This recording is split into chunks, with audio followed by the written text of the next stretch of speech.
السلام عليكم ورحمة الله وبركاته. إن أصدق الحديث كتاب الله وأحسن الهدي هدي محمد صلى الله عليه وسلم وشر الأمور محدثاتها وكل محدثة بدعة وكل بدعة ضلالة وكل ضلالة في النار. எல்லாம் வல்ல கண்ணியமிக்க அல்லாஹ்வின் நல்லடியார்களே, முஹம்மது நபி ஸல்லல்லாஹு அலைஹி வஸல்லம் அவர்கள் மீதும் அவர்களை பின்பற்றிய சத்திய சஹாபாக்கள் மீதும் இறை நம்பிக்கை கொண்ட ஆண் பெண் அனைவர் மீதும் உங்கள் மீதும் என் மீதும் ஏக இறைவனின் சாந்தியும் சமாதானமும் என்றென்றும் நிலவட்டுமாக. வல்ல இறைவன் எல்லா நபிமார்களுக்குமே நிறைய அற்புதங்களை அளித்துள்ளான். அதே போன்று நபிகள் நாயகம் ஸல்லல்லாஹு அலைஹி வஸல்லம் அவர்களுக்கும் இந்த திருமறை குர்ஆன் என்ற அற்புதத்தை வழங்கியுள்ளான். இந்த திருமறை குர்ஆன் தான் மிகப்பெரிய அளவில் மக்கள் வியக்கக்கூடிய அளவுக்கு ஒரு அற்புதமாக திகழ்கின்றது. இந்த திருமறை குர்ஆனில் மக்களுக்கு தேவையான ஏராளமான சிறப்புகளை அல்லாஹ் தஆலா சொல்லி காட்டுகின்றான். அல்லாஹ் தன்னுடைய திருமறையில் சொல்லும் பொழுது, வலக்கது கர்ரம்னா பனி ஆதம், ஆதமுடைய மக்களை நாம் கண்ணியப்படுத்தியுள்ளோம் என்றும் அல்லாஹ் கூறுகின்றான். ஆதமுடைய மக்களை அல்லாஹ் தஆலா எப்படி சிறப்புப்படுத்தியிருக்கின்றானோ, அதிலும் குறிப்பாக பெண் சமூகத்தை அல்லாஹ் தஆலா சிறப்புப்படுத்தி உள்ளான். அந்த வகையில் இந்த தருணத்தில் எனக்கு கொடுக்கப்பட்டுள்ள தலைப்பு, பெண்களுக்கு மதிப்பளித்த மாமறை என்ற தலைப்பு. அல்ஹம்துலில்லாஹ். அல்லாஹ் அந்த திருமறை குர்ஆனில் பெண்களுடைய சிறப்பு குறித்து ஏராளமாக சொல்லி காட்டுகின்றான். எந்த அளவுக்கென்றால், நிசா என்ற ஒரு அத்தியாயம் ஆண்கள் குறித்து எந்த அத்தியாயமும் இறங்கப்படவில்லை. நிசா என்ற அத்தியாயம் முழுக்க முழுக்க பெண்களுக்கான சட்டத்திட்டங்கள், அவர்களுக்குரிய உரிமைகள், கடமைகள் என்று அல்லாஹ் தஆலா ஒரு அத்தியாயத்தையே சொல்கின்ற அளவுக்கு அந்த பெண்களுக்கான சிறப்புகள் ஏராளமாக இருக்கின்றது. அது மட்டுமல்லாமல் இறை நம்பிக்கை கொண்ட ஆண்களாக இருந்தாலும் பெண்களாக இருந்தாலும் அவர்கள் அனைவருமே, அந்த அனைவருக்குமே இரண்டு பெண்களை அல்லாஹ் தஆலா முன்னுதாரணமாக கூறி காட்டுகிறான். எந்த ஆண்களையும் முன்னுதாரணமாக அல்லாஹ் கூறி காட்டவில்லை. குறிப்பிட்டு ஃபிரௌனுடைய மனைவி ஆசியா அலைஹிஸ்ஸலாம் அவர்களையும், மிகவும் கற்பொழுக்கமுள்ள மரியம் அலைஹிஸ்ஸலாம் அவர்களையும் அல்லாஹ் தஆலா ஆண்களுக்கும் பெண்களுக்கும் முன்னுதாரணமாக, நீங்கள் கரெக்டாக நடந்து சொர்க்கத்திற்கு போகணுமா, இந்த இரண்டு பெண்மணிகளை நீங்கள் பார்த்து கொள்ளுங்கள் என்று அல்லாஹ் தஆலா என்ன செய்கிறான், அந்த இரண்டு பெண்மணிகளை தான் சிறப்பித்து கூறி காட்டுகிறான். இப்படி ஏராளமான சிறப்புகள் பெண்கள் சம்பந்தமாக அல்லாஹ் தஆலா திருமறையில் சொல்லி காட்டுகின்றான். இன்னைக்கு நாம பெண்களாக இருக்கக்கூடிய நமக்கு இருக்கக்கூடிய மதிப்பு, நமக்கு இருக்கக்கூடிய கண்ணியம் என்னவென்றே அறியாமல் இருக்கின்றோம். அல்லாஹ் தஆலா குர்ஆன்ல எப்படி நம்மளை சிறப்பித்து சொல்லியிருக்காங்கிறதே, சட்டத்திட்டங்களையும் உரிமைகளையும் கடமைகளையும் மதிப்புகளையும் தெரியாமல் புறந்தள்ளி இருக்கின்றோம். ஆனால் இன்னைக்கு பெண்கள் என்பவர்கள் பல வடிவம் எடுக்கிறார்கள். ஒரு தாயாக, மகளாக, மனைவியாக, ஒரு நல்ல சகோதரனுக்கு சகோதரியாக, இப்படி பல வடிவம் எடுக்கிறாள். அத்தனை வடிவம் எடுக்கக்கூடிய பெண்கள் குறித்தும் இஸ்லாம் பல சிறப்புகளையும் உரிமைகளையும் கண்ணியத்தையும் சொல்லி காட்டுகின்றது. அந்த வகையில் ஒரு தாய் என்பவள் எப்படிப்பட்டவள், அவளுக்கு எந்த அளவுக்கு நீங்க கண்ணியத்தை கொடுக்க வேண்டும் என்று அல்லாஹ் திருமறையில் சொல்லும்போது, வஸ்ஸைனல் இன்சான பிவாலிதைஹி, பெற்றோருக்கு நன்மை செய்ய வேண்டும் என்று நாம் வலியுறுத்தி உள்ளோம். ஹமலத்துஹு உம்முஹு வஹனன் அலா வஹனின், அந்த தாய் என்பவள் பலவீனத்துக்கு மேலாக என்ன செய்றா, உன்னை சுமந்தெடுக்கின்றாள். ஓ ஃபிசாலுஹு ஃபி ஆமைன், பால்குடி பருவம் என்பது 2 வருடங்களாகும் என்று அல்லாஹ் சொல்லிவிட்டு சொல்றான். அனிஷ்குர்லி பிவாலிதேகி, அனிஷ்குர்லி எனக்கும் நீ நன்றி செலுத்து, ஒபி வாலிதேகி உன்னுடைய வாலிதைக்க உன்னுடைய பெற்றோருக்கும் நீ நன்றி செலுத்து என்று அல்லாஹ் தஆலா சொல்லி காட்டுறான். எப்படி எனக்கு நன்றி செலுத்துறது ரொம்ப முக்கியமோ அதுபோல பெற்றோருக்கும் நீங்கள் நன்றி செலுத்து என்று சொல்லிவிட்டு அந்த வசனத்தினுடைய மேலே தாயினுடைய பலவீனம், ஒரு குழந்தையை பெற்றெடுப்பதற்கும் அவள் வளர்ப்பதற்கும் எந்த அளவுக்கு சிரமப்படுகின்றாள் என்ற சிரமத்தை சொல்லி காட்டி அல்லாஹ் தஆலா நன்றி செலுத்தும்படி சொல்லி காட்டுறான். அது மட்டுமல்லாமல் நபிகள் நாயகம் ஸல்லல்லாஹு அலைஹி வஸல்லம் அவர்கள் தாய் குறித்து சொல்லி காட்டுறாங்க. மன் அஹக்குன்னாசி ஹுஸ்னி சஹாபத்திக்க, உன்னுடன் தோழமை கொள்வதற்கு மிகவும் தகுதி படைத்தவள். இந்த மனிதர்களையே ரொம்ப தகுதி படைத்தவங்க யார் தெரியுமா? உம்முக்க, உன்னுடைய தாய் தான் என்று நபி அவர்கள் சொல்லி காட்டுகின்றார்கள். உடனே நபி தோழர் கேட்கின்றார், சும்மமன், பிறகு யார் என்று கேட்கும் பொழுது உம்முக்க, உன்னுடைய தாய் தான். சும்மமன், பிறகு யார்? உம்முக்க, உன்னுடைய தாய் தான். சும்மமன், பிறகு யார்? உம்முக்க, உன் தாய் தான். சும்மமன் அபுக்க. அப்போ முதல் 3 இடத்தையும் தாய் என்று இருக்கக்கூடிய அந்த பெண்ணுக்கு தான் அல்லாஹ் தஆலா என்ன செய்யறான்னு சொன்னா முதல் 3 தகுதிகளையும் வழங்குகின்றான், 3 இடத்தையும். அதுக்கு பிறகுதான் 4வதாக தந்தை என்று நபிகள் நாயகம் ஸல்லல்லாஹு அலைஹி வஸல்லம் அவங்க சொல்லி காட்டுறாங்க. அந்த அளவுக்கு தாயாக இருக்கக்கூடிய அந்த பெண்ணுக்கு ரொம்ப பெரிய அளவுக்கு அந்தஸ்து இந்த இஸ்லாத்தில் உண்டு என்றுதான் இந்த நபிமொழி நமக்கு விளக்குகின்றது. அது மட்டுமல்லாமல் பெற்றோருக்கு நோவினை செய்வது எப்படி இணை வைத்தல் என்பது மிகப்பெரிய ஒரு பாவமோ அதே போல அதுக்கு ஈக்குவலான ஒரு பாவம் சொன்னால் அது பெற்றோருக்கு நோவினை செய்வது தான். அந்த பெற்றோர்களில் தாய் என்பவளும் அடங்கியுள்ளாள். இந்த அளவுக்கு ஒரு தாய்க்கு இறைவன் ஒரு சிறப்பை கொடுத்துருக்க மாதிரி மனைவி என்ற அந்தஸ்தை அடையக்கூடிய ஒரு பெண்ணுக்கும் ஏராளமான சிறப்பு மார்க்கத்தில் உண்டு. அதாவது அல்லாஹ் குர்ஆனில் சொல்லும் பொழுது அந்த ஒரு பெண் திருமணமாகிறதுக்கு முன்னாடி அவளுடைய சம்மதம் என்பது மிக முக்கியம். அல்லாஹ் சொல்லும் பொழுது லா யஹில்லு லக்கும் அன் தரிசுன் நிசாஹ கர்ஹன், எந்த ஒரு பெண்ணையும் நீங்கள் வலுக்கட்டாயமாக உங்களுக்கு சொந்தமாக்கி கொள்வது என்பது உங்களுக்கு ஹலால் கிடையாது. நீங்கள் திருமணம் முடிக்கிறதா இருந்தால் அந்த பெண்ணினுடைய சம்மதம் என்பது மிக மிக அவசியம். இது கிட்டத்தட்ட ஒரு 50 ஆண்டுகளுக்கு பின்னோக்கி நீ போனால் கூட ஒரு பெண்ணினுடைய சம்மதத்தை யாருமே கேட்க மாட்டாங்க.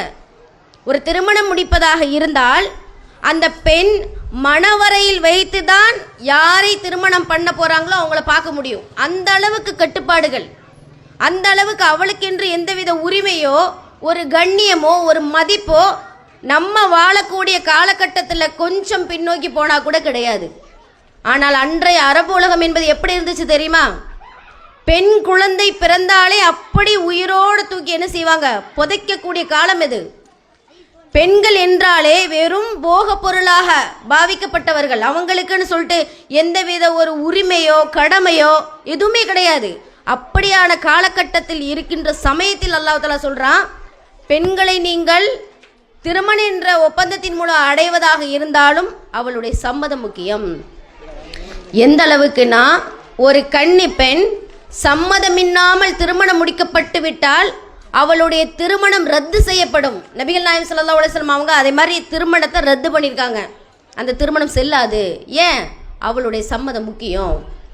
அதே போன்று அந்த திருமணம் முடிக்கப்பட்ட பெண்ணுக்கு எந்த அளவுக்கு மதிப்பு கொடுக்க வேண்டும், மரியாதை கொடுக்க வேண்டும் என்றால் அல்லாஹ் தஆலா குர்ஆனில் சொல்லி காட்டுகின்றான், ஆஷிரூஹுன்ன பில் மஅரூஃப், அந்த பெண்களுடன் நீங்கள் நல்ல முறையில் குடும்பம் நடத்துங்கள். அவங்கள்ட்ட நீங்கள் ஏதாவது ஒரு விஷயத்தை வெறுக்கக்கூடும், கண்டிப்பாக வெறுக்கின்ற ஒரு காரியம் இருக்கும். இருந்தாலும் அல்லாஹ் தஆலா அதில் ஏராளமான சிறப்புகளை வைத்திருக்கின்றான் என்று அல்லாஹ் தஆலா சூரத்து நிசாவில் சொல்லி காட்டுறான். அதாவது அவங்க கூட நீங்கள் நல்ல முறையில் குடும்பம் நடத்துங்க. நீங்கள் வெறுக்கின்ற செயல் கண்டிப்பாக சில காரியங்கள் அந்த பெண்கள்கிட்ட இருந்தால் கூட அதில் கூட ஏராளமான நன்மை வச்சிருப்பா. அவங்கள வெறுத்துறாதீங்க, அவங்கள ஒதுக்கிறாதீங்க. அப்போ இந்த அளவுக்கு ஒரு மனைவிக்கு அந்தஸ்தை அல்லாஹ் தஆலா என்ன செய்கிறான், மனைவி என்ற பெண்ணுக்கு ஒரு கண்ணியத்தை கொடுக்குறான். ஆனால் இன்னைக்கு உள்ள நடைமுறை என்ன? ஆணாதிக்கம் ஆணாதிக்கத்துடன் இருக்கக்கூடியவர்கள் தான் அதிகமான பேர். ஒரு மனைவிக்கு கொடுக்க வேண்டிய உரிமையோ கடமையோ அவங்களுக்குரிய கண்ணியத்தையோ யாரும் இன்னைக்கு கொடுக்கறது கிடையாது சரிவர. மாற்று மதத்தவர்களையும் அந்த பண்பு இருக்கின்றது. முஸ்லிம்கள் என்று பெயர் தாங்கி முஸ்லிம்களாக இருக்கக்கூடிய சில ஆண்களிடமும் அந்த பண்பு இருக்கின்றது. இருந்தாலும் எந்த ஒரு வேதத்திலுமே இந்த அளவுக்கு ஒரு மனைவிக்கு இவ்வளவு சிறப்பு இருக்கு என்று சொல்லி காட்டப்படலை. நம்மளுடைய வேதத்தில் திருமறை குர்ஆனில் தான் சொல்லப்படுது, அவங்களுடன் நல்ல முறையில் நீங்கள் குடும்பம் நடத்துங்கன்ட்டு. அது மட்டும் இல்லாமல் நபிகள் நாயகம் ஸல்லல்லாஹு அலைஹி வஸல்லம் அவங்க சொல்லும் பொழுது வஸ்தௌஸவ் பின் நிசா, பெண்களிடத்தில் நல்ல முறையில் நடந்து கொள்ள வேண்டும் என்ற என் உபதேசத்தை நீங்கள் பெற்றுக்கொள்ளுங்கள். அவங்கள்ட்ட நல்ல முறையில் நீங்கள் நடந்துக்கங்க. மாட்டை அடிப்பதை போன்று நீங்கள் அவர்களை அடிக்கக்கூடாது. அவர்களுடைய முகத்தில் நீங்கள் அறையக்கூடாது. பொது இடத்தில் அவர்களை பகிரங்கமாக திட்டக்கூடாது. ஏதேனும் குறையை சொல்வதாக இருந்தால் அவர்களை தனியாக சொல்லணுமே தவிர வெளி இடத்தில் அவர்களுடைய குறைகளை நீங்கள் வெளிப்படுத்தக்கூடாது. நபிகள் நாயகம் ஸல்லல்லாஹு அலைஹி வஸல்லம் சொன்னாங்க. அந்த அளவுக்கு மனைவிமார்களுக்கு கண்ணியம் இருக்கின்றது, மதிப்பு கொடுத்திருக்கிறது நம்மளுடைய இஸ்லாமிய மார்க்கம். இது எத்தனை பேருக்கு தெரியும்? அது மட்டுமல்லாமல் இன்னைக்கு ஒரு திருமணம் முடிக்கப்படுவதாக இருந்தால் நீங்கள் பாருங்களேன், கொஞ்சம் யோசிச்சு பாருங்க. ஆண்களுக்குத்தான் செலவினம் இருக்கின்றது திருமணம் அப்படிங்கிற ஒரு விஷயத்தில். ஆனால் இன்னைக்கு பெண் குழந்தை பெற்று வைத்திருப்பவர்கள் அந்த அளவுக்கு கவலைப்படுறாங்க. ஒரு பெண்ணுக்கு திருமணம் முடிக்கணும்னு சொன்னால், ஐயோ இத்தனை பெண் குழந்தையா எனக்கு, எப்படி நான் திருமணம் முடித்து கொடுக்க போகிறேன் அப்படின்னு நினைக்கிறாங்க. ஆனால் அல்லாஹ் தாலா பெண்ணுக்குள்ள அந்த கண்ணியத்தையும் கொடுத்த சிறப்பையும் நீங்கள் பார்த்தீங்கன்னா, பெண்கள் திருமண விஷயத்தில் கவலைப்பட வேண்டிய அவசியமே கிடையாது, மகிழ்ச்சி கொள்ள வேண்டும். ஏனென்றால் மஹர் என்ற ஒரு அற்புதமான ஒரு விஷயத்தை அல்லாஹ் தாலா பெண்களுக்கு ஒரு பொக்கிஷத்தை, ஒரு அருக்குடை வச்சிருக்கான். அதை மட்டும் கரெக்டாக நம்மளுடைய முஸ்லீம்கள் ஃபாலோ பண்ணோம்னா, பின்பற்றினோன்னு சொன்னால், பெண் குழந்தையை பெற்றிருப்பவர்கள் கவலைப்பட வேண்டிய அவசியமே இல்லை. எந்த அளவுக்கு நீங்கள் பெண்களுக்கு அவர்களுக்குரிய மனக்கொடையை தாராளமாக வழங்குங்கள். அதிலிருந்து அவர்கள் ஏதேனும் உங்களுக்கு விட்டு தந்தால் அதிலிருந்து நீங்கள் உண்ணுங்கள் என்று அல்லாஹ் தஆலா சொல்றான்.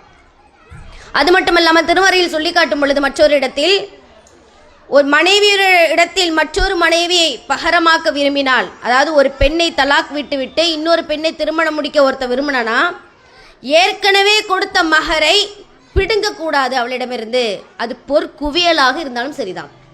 அப்போ இந்த வாசகத்திலேருந்து என்ன விளங்குது? மகர் தொகை என்பது குறிப்பிட்ட 101 ரூபாய் 1001 ரூபாய் கிடையாது, பொற்குவியல் கூட கொடுத்துக்கலாம். பொற்குவியலாக இருந்தால் ஆண்கள் பெண்களுக்கு மகராக வழங்க வேண்டும். அந்த அளவுக்கு பெண்ணுக்கு அந்த உரிமை இருக்கு திருமணத்தின் போது. இந்த உரிமையை கரெக்டாக, இந்த மதிப்பையும் கண்ணியத்தையும் நாம் வழங்கியிருந்தா, இன்னைக்கு பெண்களை பெற்றெடுத்தவர்கள் திருமண விஷயத்தில் கவலைப்பட வேண்டிய அவசியமே இல்லையே. அது மட்டுமல்லாம இந்த ஒரு விஷயத்தில் மட்டும் கிடையாது, ஒரு ஆண் பெண்ணுடன் அந்த திருமணத்தின் மூலமாக இணைந்து வாழ்க்கை நடத்தும் பொழுது பிரச்சனை ஏதேனும் வந்து விட்டால், அவன் தலாக் என்ற ஒரு ஆயுதத்தை எடுத்து விட்டால், அவனால் தலாக்குங்கிறது ஈஸியாக கொடுத்துட முடியாது, அந்த முடிவுக்கு வந்துட முடியாது. அந்த முடிவுக்கு வர்றதுக்கு முன்னாடி நிறைய நிபந்தனைகளும் நிறைய அவனுக்கு ஷரத்துகளும் இருக்குது. அதை அவன் கண்டிப்பாக என்ன செய்யணும்? பின்பற்றணும். பின்பற்றி அதற்கும் மீறி 2 பேரால் அந்த திருமணத்தை தொடர முடியவில்லை என்றால் தலாக் என்ற ஒரு விஷயத்தை அவங்க கையில் எடுத்து தலாக் விட்டு விடலாம். அப்படி தலாக் விட்டு விட்டால் என்ன பண்ணிடக்கூடாது? ஒரேடியாக அந்த பெண்ணை வீட்டை விட்டு துரத்திடக்கூடாது. அந்த பெண்ணுக்கு தேவையான செலவினங்களை அந்த ஆண் தான் பொறுப்பெடுக்க வேண்டும். ஜீவனாம்சம் என்ற ஒரு விஷயத்தை இறைவன் பெண்ணுக்கு வைத்திருக்கின்றான். ஒரு ஆண்மகன் ஒரு பெண்ணை பிடிக்கவில்லை என்று பிரச்சனை கருதியோ தலாக் விட்டு விட்டால் அப்படி நிர்கதியாக விடப்பட்டவளாக ஆகக்கூடாது. அல்லாஹ் சொல்லும் பொழுது, வசதி படைத்தவர் அவருடைய வசதிக்கேற்ப அந்த பெண்ணுக்கு கொடுக்கட்டும். யார் ஒமன் குதிர அலைஹி ரிஸ்குஹு, எவருக்கு வாழ்வாதாரம் குறைவாக வழங்கப்பட்டுள்ளதோ அவர் அல்லாஹ் அவருக்கு வழங்கியதிலிருந்து அவர் கொடுக்கட்டும் என்று அல்லாஹ் தன்னுடைய திருமறையில் சொல்லி காட்டுறான். அப்போ கண்டிப்பாக ஜீவனாம்சம் என்ற ஒரு விஷயத்தை, ஒரு உரிமை ஒரு பெண்ணுக்கு இஸ்லாம் கொடுத்திருக்கின்றது, கண்டிப்பாக அது வேண்டும். அதுபோல இது மட்டுமல்லாமல் ஒரு பெண் தனக்கான செலவினங்களை தான் சம்பாதித்து தான் யாருக்கு விரும்புகிறோமோ அவர்களுக்கு தர்மம் வழங்கலாம், செலவழிக்கலாம். அந்த ஒரு உரிமையை பெண்ணுக்கு இஸ்லாம் வழங்கி இருக்கின்றது. அதாவது பெண்களாகிய நமக்கென்று நாம் ஒரு பொருளாதாரத்தை நாம் திரட்டி வைத்துக் கொள்ள வேண்டும். நம்ம விருப்பப்பட்ட அளவுக்கு நம்ம என்ன செய்யலாம், மார்க்கத்துக்காக வேண்டி செலவழிக்கலாம். நபிகள் நாயகம் ஸல்லல்லாஹு அலைஹி வஸல்லம் அவர்கள் பெருநாள் உரையின் பொழுது ஆண்களுக்கு எப்படி உரை நிகழ்த்துகிறார்களோ அதே மாதிரி என்ன பண்ணுவாங்க, பெண்கள் பகுதிக்கு வந்து உரை நிகழ்த்துவாங்க. அப்படி உரை நிகழ்த்தும் பொழுது பெண்களிடம் சொல்கிறாங்க, பெண்களே, உங்களை நான் அதிகம் நரகில் காண்கின்றேன். எனவே நீங்கள் அதிகமாக தர்மம் செய்யுங்கள். தர்மம் செய்து நீங்கள் நரக நெருப்பை விட்டும் உங்களை காப்பாற்றிக் கொள்ளுங்கள் என்று நபிகள் நாயகம் ஸல்லல்லாஹு அலைஹி வஸல்லம் அவர்கள் பெண்களுக்கு அறிவுறுத்துகிறார்கள். அது மட்டுமல்லாமல் அந்த காலத்தில் நபி தோழியர்கள் நிறைய தர்மம் செய்ததாகவும் நம்ம நபி மொழியை பார்க்க முடியுது. எந்த அளவுக்குன்னா, ஒரு பெண்மணி தன்னுடைய கணவருக்கே தர்மம் செய்யறதுக்கு நபி அவர்களிடம் அனுமதி கேட்குறாங்க. அப்துல்லா இப்னு மஸ்ஊத் என்ற ஒரு சஹாபி, அந்த சஹாபி ஒரு ஏழை, அவருக்கு குழந்தைகளும் இருக்கின்றது, ஆனால் ரொம்ப வறுமையில் இருக்காங்க. அப்படி இருக்கக்கூடிய சூழ்நிலையில் ஜெய்னப் ரலி, அவங்களுடைய மனைவியாகிய ஜெய்னப் ரலியல்லாஹு அன்ஹா நல்ல ஒரு செல்வ சீமாட்டியாக, நல்ல பணம் படைத்தவராக இருக்கின்றார். அப்படி இருக்கும் பொழுது நபிகள் நாயகம் ஸல்லல்லாஹு அலைஹி வஸல்லம் அவர்கள்ட்ட வந்து மார்க்க விளக்கம் கேட்குறாங்க. இந்த மாதிரி என்னுடைய கணவருக்கு என்னுடைய பணத்திலிருந்து நான் தர்மம் செய்தால் எனக்கு கூலி கிடைக்குமா, செய்யலாமா தர்மம் அப்படின்னு கேட்கும் பொழுது நபிகள் நாயகம் ஸல்லல்லாஹு அலைஹி வஸல்லம் சொல்கிறாங்க, தாராளமாக செய்யலாம், உனக்கு 2 மடங்கு கூலி உண்டு. எப்படி? நீ தர்மம் செய்ததற்கு தர்மம் செய்த கூலியும், உறவினரை ஆதரித்த கூலியும். ஏன்னா அப்துல்லா இப்னு மஸ்ஊத் என்பவர் அவருடைய கணவர், உறவினர். அந்த அடிப்படையில் உறவினரை ஆதரித்த கூலியும் தர்மம் செய்த கூலியும் உனக்கு உண்டு என்று நபிகள் நாயகம் ஸல்லல்லாஹு அலைஹி வஸல்லம் சொல்லி காட்டுறாங்க.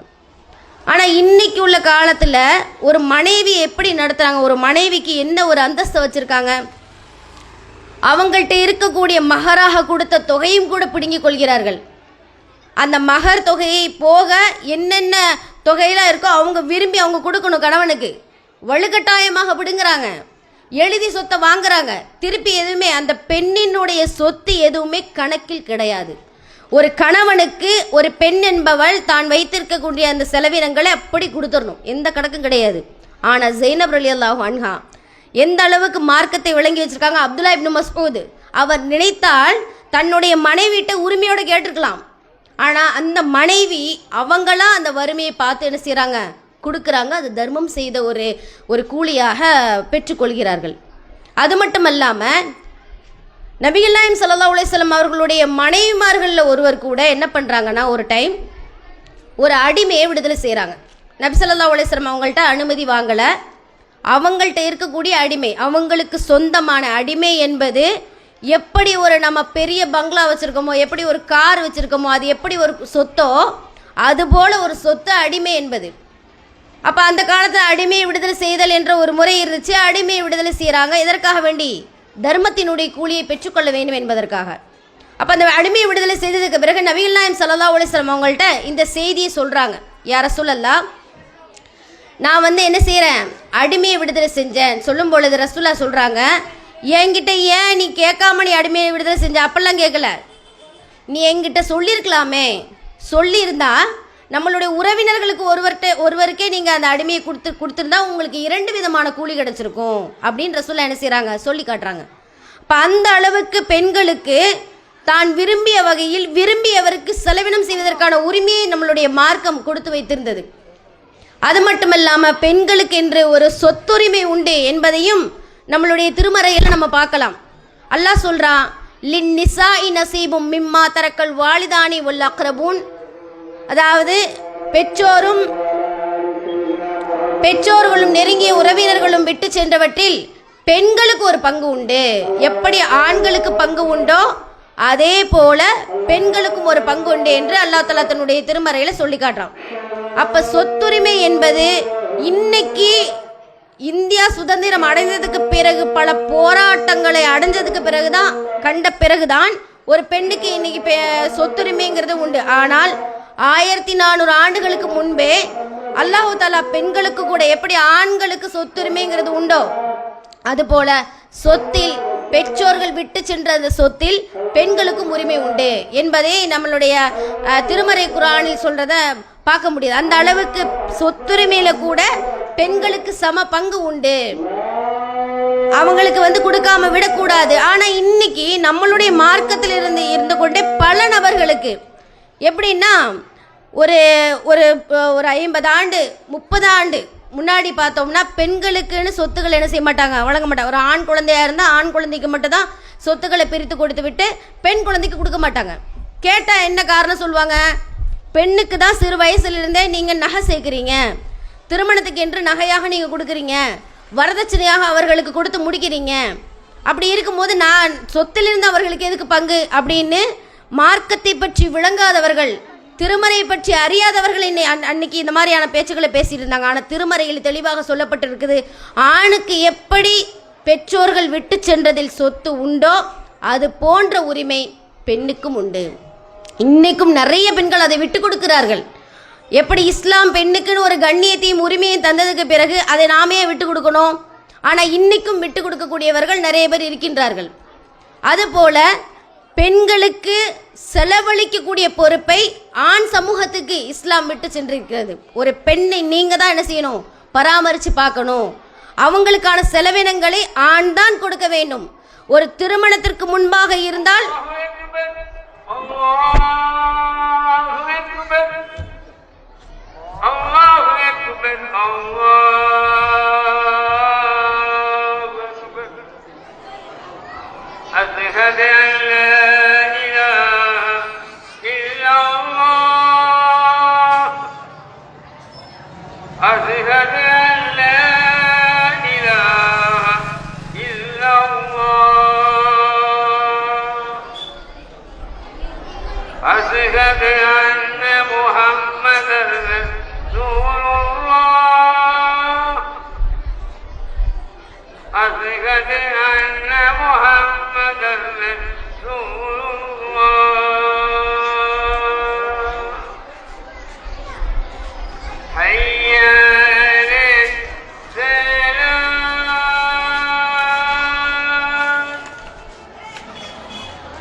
இப்போ பெண்களுக்கான செலவினங்கள் அனைத்தையும் ஒரு ஆண்கள் தான் என்ன செய்யணும், ஏற்றுக்கணும். ஒரு திருமணம் முடிப்பதற்கு முன்பாக இருந்தால் ஒரு தந்தை அந்த செலவினத்தை ஏற்க வேண்டும். இன்னைக்கு நிறைய பேருக்கு என்ன பிரச்சனைனா, ஆண் குழந்தை பிறப்பதை தான் ஒரு சிறந்த ஒன்றாக ஒரு கண்ணியமாக பார்க்கின்றார்கள். பெண் குழந்தை பிறந்து விட்டால் இன்றும் கூட நிறைய பேருக்கு பிடிக்கிறது இல்லை. என்ன குழந்தைன்னு கேட்பாங்க, பெண் குழந்தைன்னு சொன்ன உடனே அவர்களுடைய முகம் வாடி விடுகிறது. அந்த அரபுலகத்திலேயே நபிகள் நாயகம் ஸல்லல்லாஹு அலைஹி வஸல்லம் அவர்களுக்கு அந்த நபித்துவம் கிடைப்பதற்கு முன்பே பெண் குழந்தைகளை உயிரோடு புதைத்தார்கள். பெண் குழந்தை பிறந்தாலே அவர்களுக்கு ரொம்ப ரொம்ப விருப்புக்குரிய ஒரு செயலாக இருந்துச்சு. அதை பற்றி அல்லாஹ் சொல்லும் பொழுது, இதா புஷ்ஷிர அஹதுஹும், அவர்களில் ஒருவருக்கு பெண் குழந்தை குறித்து நற்செய்தி சொல்லப்பட்டால் நல்ல வஜூஹு முஸ்வத்தன், அவருடைய முகம் கருகருத்து விடுகிறது. ஒஹுவ கலீம், அவன் கவலைப்பட்டவனாக ஆகிவிடுகிறான். அப்போ பெண்கள் பற்றி அல்லாஹ் தஆலா சொல்லும் பொழுது பெண் என்ற வார்த்தையை பயன்படுத்தாமல் நற்செய்தி என்று சொல்லி காட்டுகின்றான். அப்போ பெண் குழந்தை பிறப்பது என்பது ஒருவருக்கு கிடைக்கின்ற அருட்கொடை, வரம், நற்செய்தி. அப்படி இருக்கும் பொழுது அந்த பெண் குழந்தைகளை நல்லபடியாக அவர்களுக்கான செலவினங்களை கொடுத்து பராமரித்து வளர்த்தால் இஸ்லாம் எப்படிப்பட்ட ஒரு கண்ணியத்தை பெற்றோருக்கு கொடுக்கின்றது தெரியுமா? நபிகள் நாயகம் ஸல்லல்லாஹு அலைஹி வஸல்லம் அவர்கள்ட்ட ஆயிஷா ரலியல்லாஹு அன்ஹா ஒரு சம்பவத்தை பற்றி சொல்லி காட்டுறாங்க. அதாவது 2 பெண் குழந்தைகளை அழைத்து கொண்டு ஒரு பெண்மணி வராங்க. ஆயிஷா ரலியல்லாஹு அன்ஹாட்ட யாசகம் கேட்டு வர்றாங்க. அந்த சமயத்தில் ஆயிஷா ரலியல்லாஹு அன்ஹா 3 பேரித்தம்பழங்களை அந்த பெண்மணியிடம் கொடுக்குறாங்க. அந்த பேரித்தம்பழங்களில் 2 பேரித்தம்பழங்களை அந்த 2 குழந்தைகளுக்கும் கொடுத்துட்டு ஒரு பேரித்தப்பழத்தை அந்த பெண் சாப்பிடுவதற்காக முயலும் பொழுது அந்த 2 குழந்தைகளும் திருப்பி அந்த பேரிச்சப்பழத்தை கேட்குது. உடனே அந்த ஒரு பேரிச்சப்பழத்தை 2ஆக பங்கு வைத்து அந்த 2 குழந்தைகளுக்கும் கொடுக்கின்றாள். இந்த செய்தியை நபிகள் நாயகம் ஸல்லல்லாஹு அலைஹி வஸல்லம் அவங்கள்ட்ட ஆயிஷா ரலியல்லாஹு அன்ஹா சொல்கிறாங்க. அதுக்கு நபிகள் நாயகம் ஸல்லல்லாஹு அலைஹி வஸல்லம் சொல்கிறாங்க, இந்த பெண்மணி செய்த செயலின் காரணமாக அந்த பெண்ணுக்கு சொர்க்கம் கடமையாக்கப்பட்டு விட்டது, அல்லது நரகத்திலிருந்து காக்கக்கூடிய திரையாக அந்த குழந்தை மாறிவிட்டது என்று நபிகள் நாயகம் ஸல்லல்லாஹு அலைஹி வஸல்லம் சொல்கிறாங்க. அந்த பெண்மணி யாசகம் கேட்டு வந்த பெண்மணி, கஷ்டப்பட்டு வறுமையில் இருக்கக்கூடிய ஒரு பெண்மணிக்கு 2 குழந்தைகளை இருக்கும் பொழுது அவள் பராமரித்ததின் காரணமாக அல்லாஹ் தஆலா அவளுக்கு சொர்க்கத்தையே கடமையாக்குறான்னா பெண் குழந்தைக்கு எவ்வளோ சிறப்பு இருக்குது யோசிச்சு பாருங்க. அது மட்டுமல்லாமல் யாருக்கு 3 பெண் குழந்தைகள் இருந்து அதை நல்ல முறையில் பராமரித்து வளர்த்து திருமணம் முடித்து கொடுக்கின்றாரோ அவர் என்னுடன் சொர்க்கத்தில் இருப்பார் என்று நபிகள் நாயகம் ஸல்லல்லாஹு அலைஹி வஸல்லம் அவங்க என்ன செய்கிறாங்க சொல்லி காட்டுறாங்க. இப்போ அந்த அளவுக்கு பெண் குழந்தைகளுக்கு மதிப்பு கொடுத்திருக்கு இஸ்லாம். அவர்களை பராமரித்து வளர்ப்பதற்கு கூலி தருகின்றது, சொர்க்கத்தையே கூலியாக வழங்குகின்றது. அது மட்டுமல்லாமல் அந்த பெண் திருமணம் முடிக்கப்பட்டதற்கு பிறகு ஒரு கணவன் அந்த பெண்ணிற்கான செலவினங்களை ஏற்க வேண்டும். நபிகள் நாயகம் ஸல்லல்லாஹு அலைஹி வஸல்லம் அவர்கள் கணவனுடைய கடமையாக சொல்லி காட்டும் பொழுது, ஒரு கணவனுக்கு மனைவியின் மீதுள்ள கடமை என்ன தெரியுமா? அவன் உண்ணும் பொழுது உண்ண கொடுப்பதும், அவன் உடுக்கும் பொழுது அவளுக்கு ஆடை அணிவிப்பதும் ஆகும். அவன் எதை சாப்பிட்றானோ என்ன சாப்பிட்றானோ அதையே அந்த சிறந்த உணவை அந்த பெண்ணுக்கும் என்ன செய்யணும், அந்த மனைவிக்கும் அவன் கொடுக்க வேண்டும் என்று நம்மளுடைய இஸ்லாமிய மார்க்கம் நமக்கு சொல்லி காட்டுகின்றது. அந்த அளவுக்கு ஒரு பெண்ணுக்கு ஒரு மகத்துவத்தையும் கண்ணியத்தையும் இஸ்லாம் கொடுக்கின்றது. அது மட்டுமல்லாமல் பெண்ணுக்கென்று கல்வி உரிமை இருக்கின்றது என்று சொன்ன ஒரே மார்க்கம் இஸ்லாமிய மார்க்கம் மட்டும்தான். ஏன்னா அதுவும் கூட ரொம்ப போராட்டத்தையும் தாண்டி தான் இன்றைக்கி பெண்கள் என்ன பண்ணாங்க, கல்விக்கு கூடிய அந்த உரிமையை பெற்றுக்கொண்டார்கள். அது மட்டுமல்லாமல் இன்னைக்கு அன்றைய காலம் முதற்கொண்டு இன்று வரை மன்னர்களுடைய காலத்திலிருந்து இன்றைக்கி நம்ம சொல்கிறோம்ல மேக்கிங் இந்தியா, டிஜிட்டல் இந்தியான்னு சொல்லக்கூடிய இந்த காலம் வரை பெண்களை வெறும் போக பொருளாக தான் இன்னைக்கு ஆண் சமூகம் பார்த்து கொண்டு இருக்கிறது. அப்படிப்பட்ட அந்த சூழ்நிலையில் இந்த ஆண்களிடமிருந்து காக்க வேண்டும் என்று ஒரு அற்புதமான ஒன்றை பெண்ணுக்கு அல்லாஹ் தஆலா ஒரு வழங்கியது என்றால் அது இந்த ஹிஜாப் முறைதான். இந்த ஹிஜாப் என்ற ஒரு அழகான ஒரு சிறந்த கண்ணியமான ஒரு ஆடையை பெண்ணுக்கு இஸ்லாம் வழங்கி இருக்கின்றது. இன்னைக்கு பார்க்குறோம் எத்தனையோ விதமான பாலியல் வன்முறைகள்.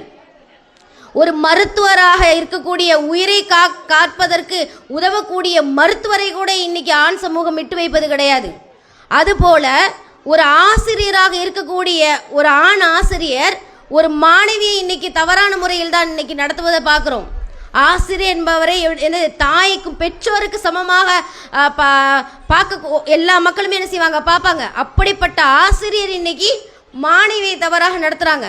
அதுபோல மாணவனாக இருக்கக்கூடிய எத்தனையோ ஆண்கள் இன்னைக்கு பெண் ஆசிரியர்களை தவறான முறையில் என்ன செய்கிறாங்க, சித்தரிக்கிறாங்க, பார்க்குறாங்க, அவர்களை கேலி செய்கிறார்கள். இப்படியான ஒரு கேலி பொருளாகத்தான் இன்றைக்கு பெண்கள் நிறைய பெண்கள் ஆயிருக்காங்க.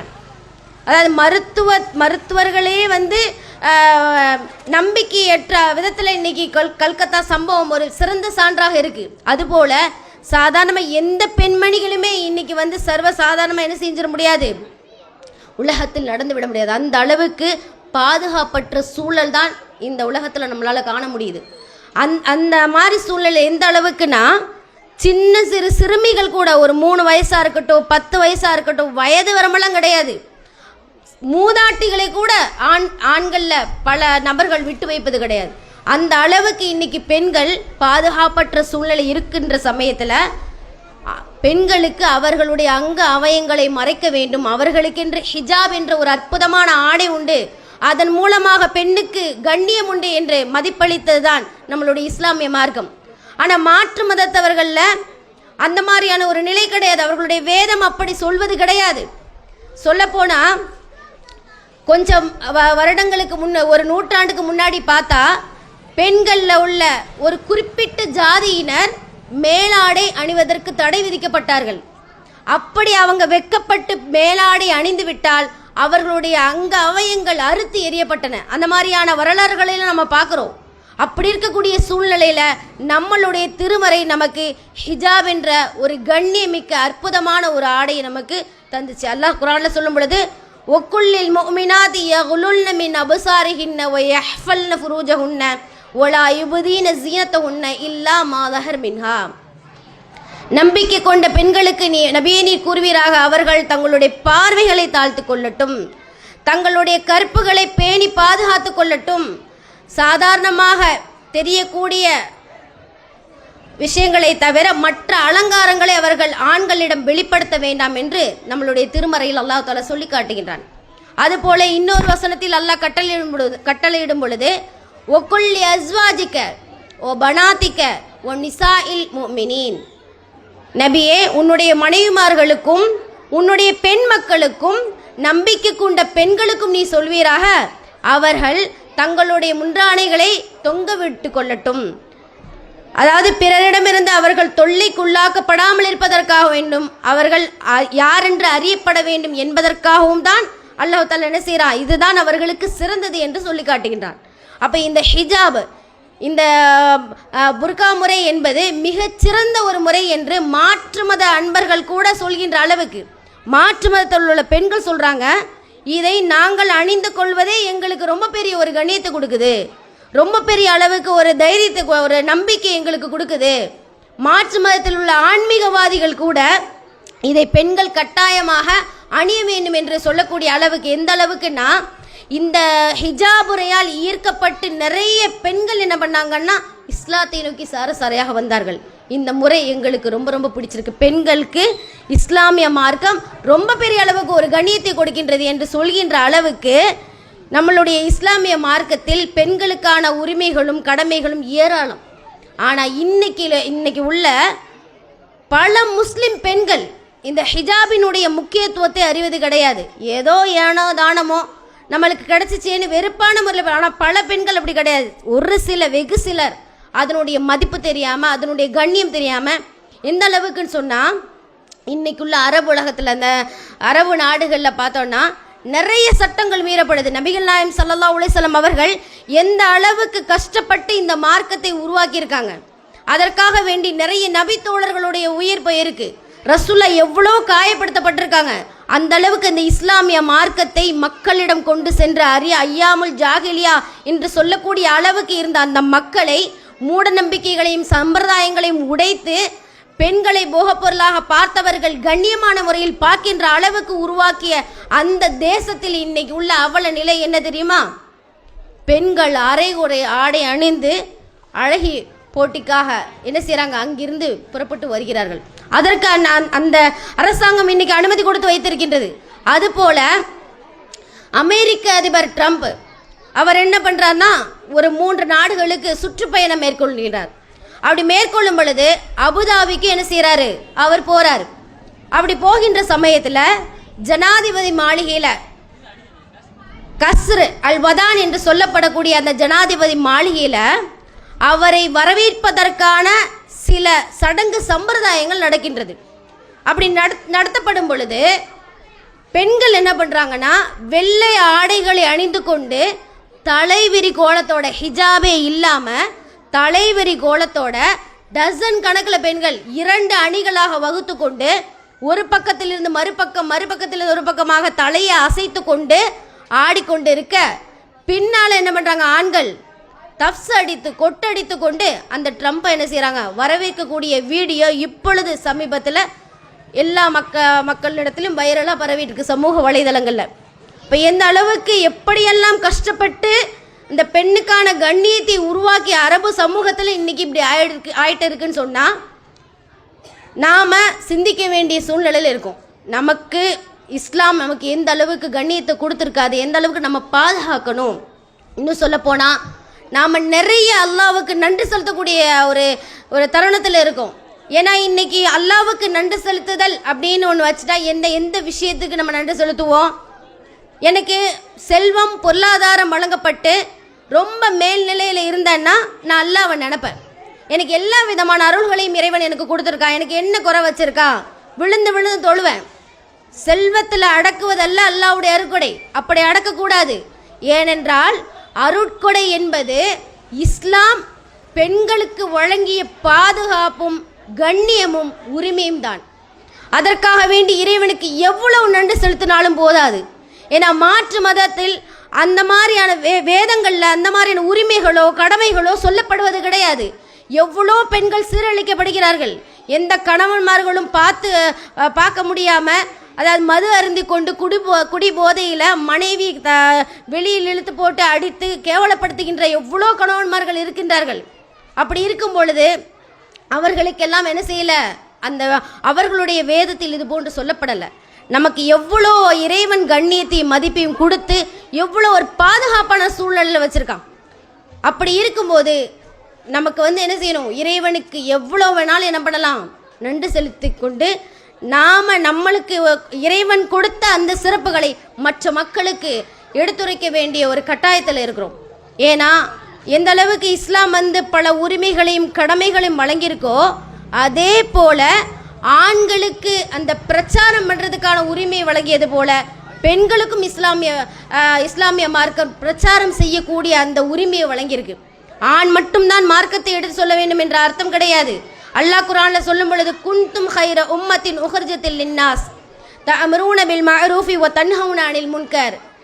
இந்த உலகத்தில் படைக்கப்பட்ட சமுதாயத்தில் சிறந்த சமுதாயமாக நீங்கள் இருக்கின்றீர்கள், நீங்கள் நன்மையை ஏவுகிறீர்கள், தீமையை விட்டும் தடுக்கின்றீர்கள் என்று அல்லாஹ் குர்ஆன்ல சொல்றான். அந்த அடிப்படையில் அல்லாஹ் அல் முஃமினூன வல் முஃமினாத் பஅலுஹும் அவுலியாஉ பஅல், இறை நம்பிக்கை கொண்ட ஆண்களும் இறை நம்பிக்கை கொண்ட பெண்களும் ஒருவர் மற்றவருக்கு உற்ற நண்பர்கள். யஅமரூன பில் மஅரூஃபி வ யன்ஹவுன அனில் முன்கர், அவர்கள் நன்மை ஏவுகிறார்கள், தீமை விட்டும் தடுக்கின்றார்கள் என்று அல்லாஹ் தஆலா சொல்றான். அப்ப ஆணுக்கு சொல்லப்படக்கூடிய அதே சட்டமும் உரிமையும் எல்லாமே பெண்களுக்கு இஸ்லாம் வழங்கியிருக்கும் பொழுது நம்மளுடைய கண்ணியத்தை நினைத்து, நமக்கு இறைவன் கொடுத்த அந்த கண்ணியத்தை நினைத்து அதிகம் அதிகம் அதிகம் அல்லாஹ்வுக்கு நன்றி செலுத்தி இறைவன் கொடுத்த அந்த கண்ணியத்தை நாம் பாதுகாப்போமாக. இறைவன் நமக்கு கொடுத்த மாமரையும் பாதுகாத்து அதனுடைய அந்த சிறப்புகளையும் மற்ற மக்களிடத்தில் எடுத்துரைத்து நம்மளுடைய இஸ்லாத்தினுடைய புகழை பரவச் செய்வோமாக என்று கூறியவளாக எனது உரையை நிறைவு செய்கிறேன். வாஹிர் தவானா அல்ஹம்துலில்லாஹி ரபில் ஆலமீன். அஸ்ஸலாமு அலைக்கும்.